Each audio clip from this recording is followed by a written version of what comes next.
Buenas noches, gracias como de costumbre por estar sintonizando este programa en el que hoy, para cerrar con broche de oro pues nuestro mes dedicado al séptimo arte, volteamos a ver hacia el cine que retrata la realidad, hacia el documental y específicamente hacia una película recién estrenada en la pantalla grande, aquí en salas nacionales, que trata sobre una ave muy icónica, una ave que estoy seguro que todos y todas conocen, tropical, de color así brillante, a ver si se lo van imaginando, y visitante anual del sureste mexicano, donde pinta los cielos de rosa, ¿no? Ya con eso lo tienen, de flamencos o flamingos, y ahorita lo vamos a dilucidar, y nos acompaña pues su director, el director del documental, Lorenzo Hagerman, que les cuento brevemente, inició sus andares como fotoperiodista en la ex Yugoslavia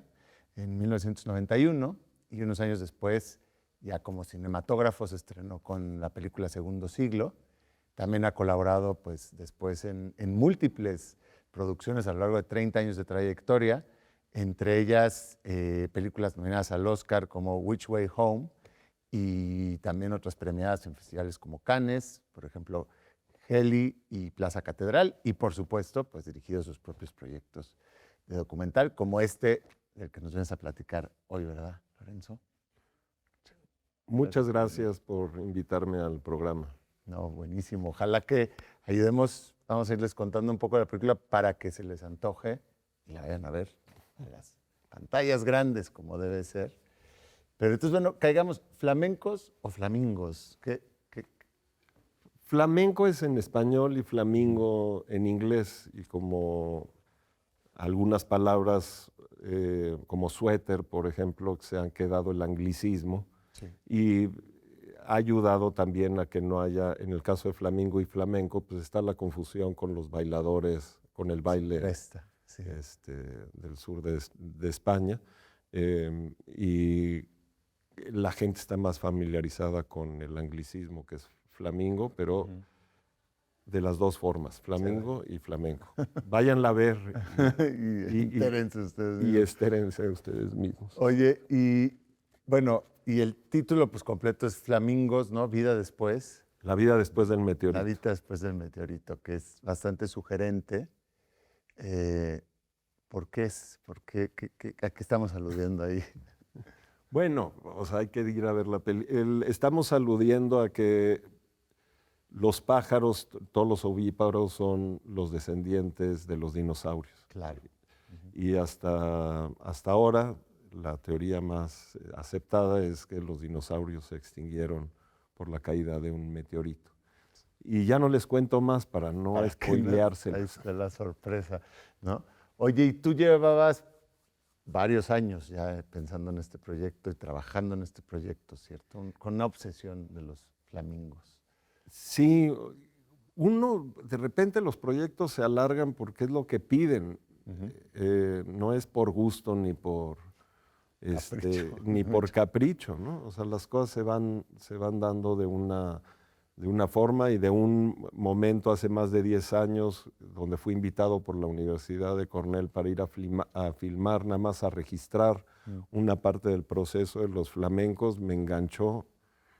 Ahí nació Y ahí nació todo. Traté de convencer a los productores de hacer una película, luego la discusión de cómo podía ser la película, luego paso a paso ir, y bueno, después de 10 años, ya ayer estuvo por primer día en la pantalla grande. Es una película que hay que ir a ver a la pantalla grande, es una película que está en Atmos, en un sistema dimensional del sonido, y que en la pantalla grande es todo un espectáculo. Y va a estar este fin de semana, ya después no respondo, o sea, va a estar, este fin de semana está en salas de cine a nivel nacional, y este fin de semana es cuando hay que irla a ver. claramente que ojalá que suceda, porque es un banquete, digamos, visual, pero ahorita que hablabas de la parte del sonido, también auditivo, ¿no? Hay todo un trabajo con el audio que se hizo. ¿Por qué no les cuentas un poquito de eso? Es un trabajo muy minucioso, porque como digo, si uno lo piensa dos veces o te pones a imaginar cómo grabaría sonido en la naturaleza, si tú estás escondido 14 horas en una como tienda de campaña donde no te puedes mover de ahí y estás rodeado de camuflaje que nada más está vibrando y haciendo ruido, se vuelve una cacería y se vuelve también un armado muy parecido al de la animación. O sea, por un lado grabas unos sonidos, por otro lado recurres a bancos de sonido, de archivos internacionales de sonido, por otro lado tienes que inventártelas para poder ser lo más fiel a lo que se puede oír. La proximidad con la que puedes llegar con la cámara visualmente no se compara con la proximidad sonora, que para estar próximo al sonido siempre tienes que estar físicamente muy cerca. Y en una situación como es el flamenco es imposible, ¿no? Con cientos o miles de flamencos. Y son 40,000 al mismo tiempo y sí echan mucho relajo. Entonces, sí, por un lado fue la construcción sonora para rescatar todos los sonidos característicos y lo que genera también todo este ambiente sonoro en el ecosistema del flamenco, pero también todo un trabajo creativo de Bryce Dessner, el músico de The National, que él tiene aparte una carrera como compositor independiente de música de conciertos, con Camilo Lara, Julieta Venegas, que es la que narra la película, también aportó una pieza musical. Entonces, también fue un trabajo, no solo el trabajo de la reconstrucción documental del sonido, sino también pues la creación sonora de la pieza cinematográfica, ¿no? Claro, claro. No, buenísimo. Entonces, ahí ya se van dando una idea. Ahora podemos platicar un poco atrás, porque estás ya dibujando esto, estar en el blind, ¿no? Varias horas para levantar este material. 700 días, ¿no? ¿Cuántos días llevó filmar esto que se...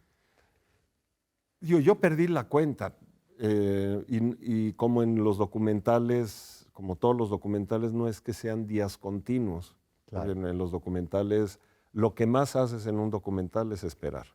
Claro. Esperas y esperas, esperas al burócrata que te dé el permiso para entrar, esperas al que vas a entrevistar, esperas, siempre estás esperando, ¿no? Y con los flamencos no es la excepción, también esperábamos a que las cosas sucedieran y entras y sales, también con mucha dedicación y cuidado porque no quieres interrumpir o afectar el sistema natural en el que se está gestando esa realidad.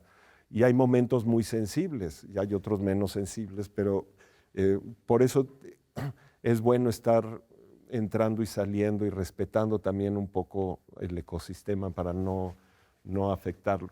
Es una experiencia como yo nunca había vivido, porque es un poco, imagínense, estar debajo de una mesa, más o menos mi escondite era como una mesa de 4 personas, donde tenía que pasar 14 horas diarias con un lente que pueda hacer la comparación o la metáfora, que es como estar observando en un microscopio, ¿no? Es como si 14 horas te pusieras a ver bacterias en un microscopio durante días y días y días, terminas por empezar a entender lo que sucede ahí, ¿no? Claro. Y uno pareciera que pudiera ser aburrido, pero a mí se me pasaba el día de volada, ¿no? O sea, dices, este flamenco está a punto de incubar, que está a 4 flamencos a la izquierda de la ramita, y este otro está a 8 de la piedra rosa, y ese más o menos en 1 hora a lo mejor ya el polluelo empieza a predecir el comportamiento. Y entonces empieza a predecir el comportamiento y también empieza a suponer o sugerir el estado de ánimo, ¿no? Cuando están contentos, cuando están agotados, cuando están cansados, cuando están frustrados, cuando están... Y entonces también en esta soledad, porque está solo en ese escondite, pues empieza a surgir la misma historia. Claro. empieza a identificar también los momentos que para ellos son de logro, que son los momentos importantes de este ciclo reproductivo, y también son tantas las horas que te sumerges en este universo, que es el universo que a la vez quieres crear en la pieza de cine. Herzog menciona, Werner Herzog, el director, gran director de documentales, hace poco lo oí recomendar mucho el libro del El halcón peregrino, se llama El Peregrino. Buenísimo. Pues está un poco inspirado también en eso, es este personaje que era repartidor de mensajería y que durante años y años estuvo observando a los peregrinos, y es un libro fascinante, con una capacidad de descripción increíble, donde él ya predice, se convierte en el halcón. Se pone en la perspectiva, ¿no? Y se pone en la perspectiva y puede traducir o ser como un traductor de esas acciones y de ese comportamiento de la vida silvestre y poderlo poner en papel. Pues un poco yo viví esa misma experiencia estando tantas horas, donde me podía volver un poco un traductor para que el público vea a los flamencos como nunca los ha visto tan cerca. Buenísimo. Pues mira, se nos está yendo el primer bloque, me encanta, dejémoslo con esa estampa, y eso pues ya les debería convencer, ir a ver flamencos como nunca los han visto, y también aprender muchas cosas y tener un momento estéticamente agradable, ¿no? Auditivamente, lo estamos haciendo, toda esta pieza que hay que vivirla en el cine. Vamos y venimos, no le cambien, seguimos por aquí hablando de flamencos.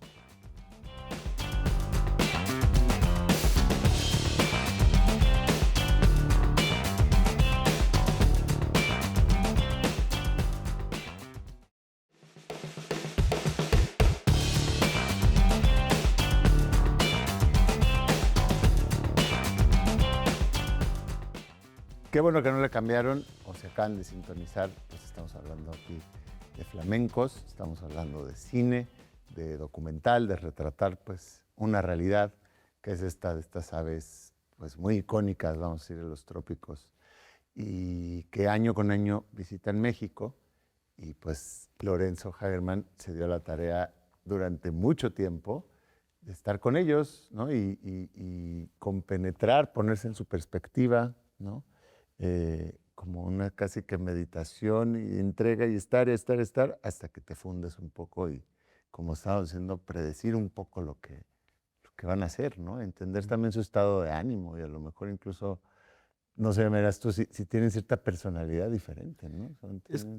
Fíjate, es increíble la naturaleza en el sentido de que con muy pocas explicaciones, yo en mis primeras experiencias yendo a filmar a los flamencos, los biólogos que en ese momento estaban coordinando el proyecto de protección me explicaban 3 líneas básicas de en este momento del año lo que está sucediendo es esto y esto y esto. Lo demás, la naturaleza te lo da. Hay una lógica. Hay una lógica.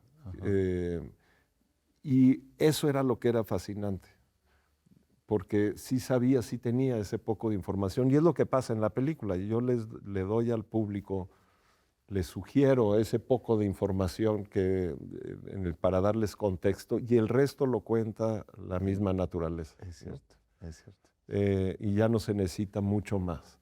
También en ese sentido era un experimento, digamos, de lenguaje, porque, digo, el cine no es para contar anécdotas o historias, también es inevitable contar lo que a uno mismo le pasa.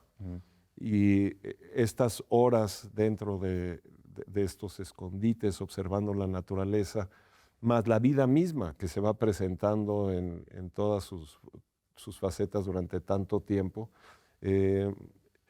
porque la película no solo habla de los flamencos, yo creo que habla de uno mismo. Es un ejercicio de ver la naturaleza y en el que te ves reflejado tú también, ¿no? Sí. No te tengo que llevar de la mano, simplemente es tan claro como lo que uno ve. Los porqués, quizás la ciencia tiene que encargarse, y hay muchas preguntas muchos misterios, ¿no? Muchos misterios en la naturaleza y muchas Sí. cosas que nunca vamos a saber a ciencia cierta qué es lo que pasa. Sí. Pero eso también es fascinante de la misma naturaleza, ¿no? Cómo tú puedes interpretar o convivir con la naturaleza entendiendo hasta cierto punto y hay otro que se queda como misterio. Claro. Oye, y bueno, y estos flamencos que vienen pues al sureste, ¿no? Bueno, a varias partes del sureste mexicano y Caribe, ¿cierto? Es una especie caribeña. Tiene un ciclo anual, se reproducen acá, ¿no? Eso El, visitan. el flamenco caribeño, que también le llaman, a mí me gusta decirle el flamenco caribeño y está aceptado, ¿no? Pero también se conoce como el flamenco americano, Phinocopterus ruber. Es el flamenco más colorido que hay y el segundo más grande que hay en todo el mundo y el menos observado y el menos estudiado de todos los flamencos. El flamenco europeo y el africano ha sido muchas veces fotografiado, se han hecho documentales y el del Mediterráneo en particular es el que más se ha escrito Claro. y más bibliografía hay al respecto. El flamenco vive en la península de Yucatán y en todo el Caribe y se mueven, cruzan distancias cortas y así se van moviendo. No es una de las grandes misterios. O sea, justo al final de la película lograron poner unos GPS a unos flamencos en Yucatán y se pudo comprobar por primera vez que cruzaban de la península a Cuba en unas cuantas horas. Todo lo demás se había reportado que habían visto anillos de Yucatán en las Bahamas o tal, pero eran muy pocos los avistamientos. Digo, para que el público rápidamente entienda cómo se hace ciencia con las aves, se les ponen unos anillos con un número y un grupo amplio de gente que tiene acceso a esa base de datos todos los años con los binoculares se sientan a anotar todos los números que ven y eso va creando una base de datos que con el tiempo, con los años y con las décadas, te permite hacer ciencia, decir, regresan más machos, más hembras, cuál es la edad del flamenco, qué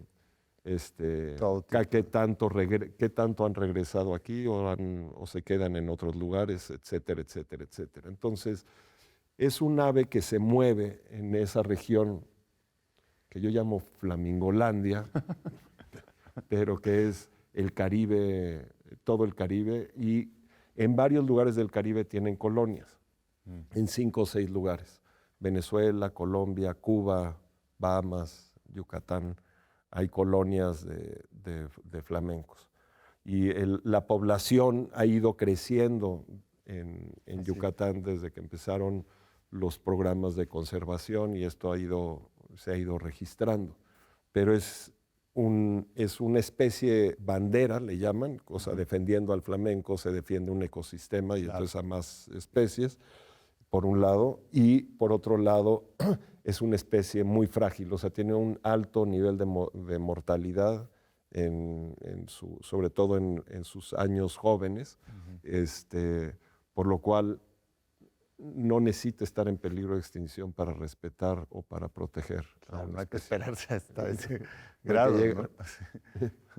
Oye, y entonces, bueno, aquí en diferentes zonas de Yucatán habitan y eventualmente pues, tienen a sus crías también, ¿no? Y tienen sus bailes así de conquista que son también muy chistosos, ¿no? El cortejo. El cortejo. Y después viene esta parte pues, que vemos bien en la película, que es todo un desafío, que es pues, tener el nido, ¿no? y el huevo, y además están muchísimos ahí. Y revisitan la misma área para los huevos durante un tiempo, ¿no? No, o sea, el revisitar un área entiendo yo que es ahorro de tiempo y energía, porque lo que construiste el año pasado, pues te sirve para reproducir este año. Pero no siempre regresan al mismo lugar y pueden ser muchos factores, desde el clima, el acceso al agua, los depredadores, la tranquilidad, o sea, qué tan aislados pueden estar. Hay muchos factores, la cantidad de sal, porque necesitan o están relacionados con un ecosistema siempre en todo el mundo de altas concentraciones de sal. Y no, o sea, y vayan a ver la película, ahí vienen muchos de las claves. De las claves que hacen que los flamencos decidan anidar en un punto o no. Si hacen, por ejemplo, scouting o viajes de reconocimiento antes de decidir, si tienen acciones colectivas que han identificado los científicos como decisiones que protegen finalmente a toda la comunidad. El flamenco es un ave colonial, o sea, no pone su huevo aislado solo en algún escondite o en algún árbol, sino que son aves que se reúnen todos juntos al mismo tiempo para reproducirse, porque eso los protege de alguna forma, ¿no? Claro, se protegen en números. Pero entonces, digo, no sé cómo lleguen a sus consensos, pero hay un cierto consenso de que... Hay un cierto, decisión colectiva, llamémoslo Otro así. misterio, ¿no? Seguramente Otro misterio. Sí. Y en la película, váyanla a ver este fin de semana, en la película mostramos o narramos varios de estos misterios. En Yucatán ha habido varios lugares emblemáticos. De hecho, hace pocos años cambiaron, normalmente era en la región del Río Lagartos. En los últimos años se movieron hacia Campeche. No sé, justo ahorita es el momento en que están tomando la decisión. Ahorita no tengo reportes dónde es que están anidando, dónde están estableciendo la colonia, pero es justo en estas fechas que están en ello. Oye, y decías que poco nació al principio empezar a filmarlos con Cornell y te mantuviste trabajando un poco con Cornell y con diferentes científicos, ¿cierto? A lo largo del proceso. Sí, o sea, Cornell University es el archivo, digamos, de sonidos especialmente, pero también imágenes de naturaleza y especialmente de pájaros. El laboratorio de ornitología de Cornell es pues, líder en el mundo. Aparte es una universidad no lucrativa, todos los sonidos están accesibles al público, de ahí los famosos observadores de aves utilizan muchos de esos archivos para poder ir a la vida silvestre a observar pájaros. Ellos su interés es por el registro, tienen aves ya extintas en el archivo. Entonces el primer ejercicio era registrarlo y luego vino toda una labor de convencimiento de sí, hagamos una película, podemos hacer una película sobre una sola especie, cosa que también eso es un reto cinematográfico. Total. O sea, los mejores documentales de la BBC, los de Sir David Attenborough, son varias especies en una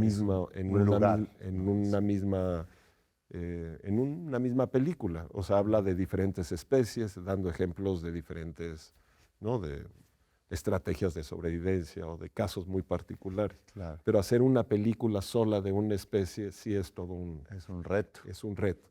Sí. Y además tiene una intención, digamos, también, además, artística. O sea, es una película, por eso está bueno verla en cine, ¿no? Porque ahí claro, lo que pasa es que yo no podía hacer una película que no fuera como yo ya había aprendido, aunque no era mi primera vez haciendo naturaleza, pues la voy a hacer de la misma forma que aprendí a hacer todo lo que he hecho. Y eso tiene que ver con tu interior también. Tiene que ver con tu forma de pensar y tiene que ver también con uno mismo y con cómo ve uno la vida. La película es una celebración de la vida. Eso es, y para eso la hice, para celebrar la vida. Genial. Pues mejor invitación no va a haber, entonces ya saben, este fin de semana ahí está en pantallas en diferentes lugares del país. Ojalá que tengan oportunidad de checarla y bueno, si no por lo menos a futuro, pues seguir viendo dónde la pueden cachar, porque bueno, a lo mejor están viendo esto después, si no en su estreno en tele, por supuesto, cabe la posibilidad, pero yo creo que está muy bueno empezar a tener también películas de naturaleza, pero que tienen un poco más, que no es tele de naturaleza, vaya, que se aporta algo, es una película de naturaleza finalmente, y vale muchísimo la pena. Lorenzo, se nos fue el programa, pero muchas gracias, y ojalá que vayan a ver y nos cuentan qué les pareció. Nos vemos aquí siguiente semana. Bueno, siguiente semana se estrena un nuevo tema, y misma hora, mismo canal. Gracias por sintonizar. Que pasen buena noche.